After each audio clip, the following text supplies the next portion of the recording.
You know, Dr. Tom, perhaps we can touch on Marx a little bit later. I know how much you love him. Oh, please, I'd prefer not to touch him at all.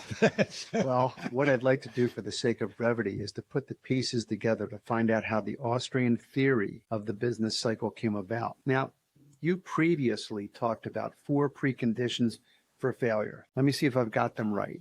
They are 1, devaluation of the currency. 2, the fractional reserve banking. 3, widespread and easy credit.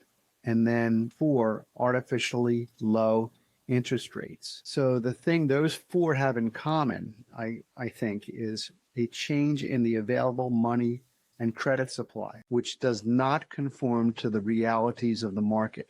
Is that a fair recap? Yes, it is. Yes, it is. It is. It's a perfect summation.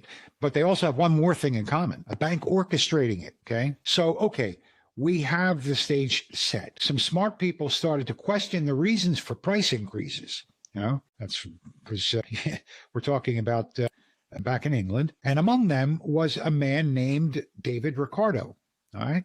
He was an avid follower of Adam Smith. And in 1809, he wrote a series of open letters to the Morning Chronicle, which took the Bank of England to task for the inflation they were noticing. In 1810, he published a book called The High Price of Bullion, a proof of the depreciation of banknotes, which was based upon those letters. His book pointed a finger directly at the Bank of England. You see, the bank was freed from the necessity of cash payments because of the Bank Restriction Act. In other words, pressure from the wars with France pushed the government to bar the Bank of England from paying its notes in gold.